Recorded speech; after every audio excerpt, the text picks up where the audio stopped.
จุดที่ปลอดภัยที่สุดอาจจะเป็นจุดที่อันตรายที่สุดก็ได้เนาะวันนี้ก็ได้ถอดบทเรียนเนาะจากลูกค้าท่านหนึ่งเนาะที่เพิ่นมาซื้อสปอร์ตให้ลินจือแล้วก็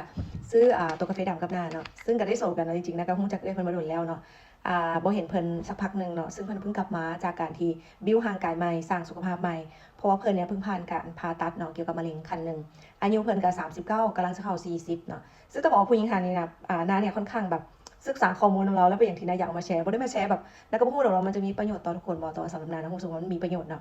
นักค่อนข้างศึกษาวิถีชีวิตเราเนาะแล้วก็เรียนรู้เราหลายอย่างตะกี้เนาะแล้วเป็นคนที่มีระเบียบวินัยในการจัดการเรื่องการเงินเรื่องการเฮ็ดเวียกเรื่องการวางแผนอนาคตต่างๆนะซึ่งปกติแล้วเนาะเราเนี่ยจะเป็นคนที่เขาเคยแชร์กันเนาะเรื่องการลงทุนสุขภาพแล้วก็บอกว่าเราเนี่ยฝากเงินในธนาคารทุกๆเดือนเราจะแบ่งเงินไปเลยเนาะว่าเงินตัวนี้เป็นเงินสำหรับฉุกเฉินเวลาเรามีปัญหาเรื่องสุขภาพจำเป็นในอนาคตเนาะเพราะว่าเราก็คิดว่าอายุแบบถ้าข้าม40ไปแล้วปัญหาสุขภาพเป็นเรื่องที่หลีกเลี่ยงบ่ได้แล้วก็บอกเนาะแล้วเราก็ซื้อประกันเรื่องสุขภาพเนาะหลายบริษัทเลยเราซื้อเนาะทั้งตัวเราเองแล้วก็ให้แม่นำ ซึ่งเราก็อธิบายให้ฟังแล้วว่าเราอยากป้องกันความเสี่ยงตัวนี้เนาะพอเราเผชิญปัญหาเรื่องสุขภาพผ่านไปปุ๊บเนาะแล้วก็พอเจอกันวันนี้เราก็บอกเลยกับนาว่าจริงๆแล้วเนาะเราสามารถลงทุนกับสุขภาพนะแบบที่ไม่ต้องใช้เงินก็ได้นะแล้วว่ากับข่อยเนาะเราแบบว่าจริงๆแล้วเราก็รู้สึกว่าเราแบบโฟกัสผิดหน่อยนึงแล้วว่า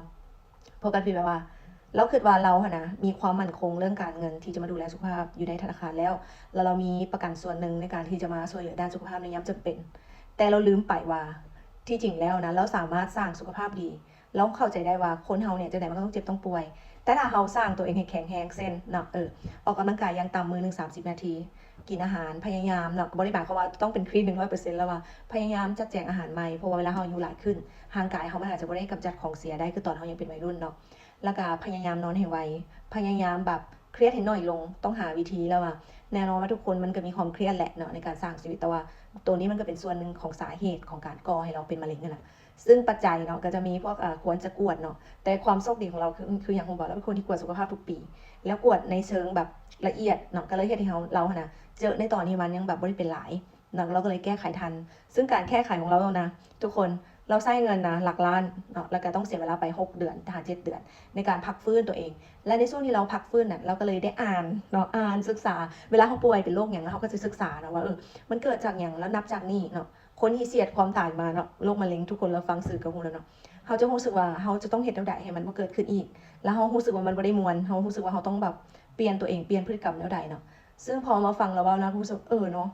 แทนที่เขาสิแบบว่าวางแผนที่จะรองรับให้มันเกิดขึ้นเป็นหยังเขาบ่ป้องกันมันเนาะแล้วก็บอกกับนาว่านาต้องคิดไปว่าแน่นอนเขาจะป่วยอยู่แหละแต่ถ้าคนที่วอร์มร่างกายมาดีแบบที่เราเว้าเนี่ยก็แทนที่เขาจะป่วยเนาะ90%แล้วเอาเงินทั้งหมดเนาะความเสี่ยงความป้องกันความเสี่ยงของเขาที่เขาสะสมมา10%น่ะมาแก้ไขอีก90ที่มันเกิดขึ้นน่ะเราบอกว่ามันอาจจะแก้บ่ได้แล้วอะมันจะดีกว่าว่าถ้าเฮานี่นะป้องกันความเสี่ยงตัวเขาเองด้วยการเฮ็ดสิ่งเหล่านั้นน่ะเนาะบ่ให้มันป่วยแค่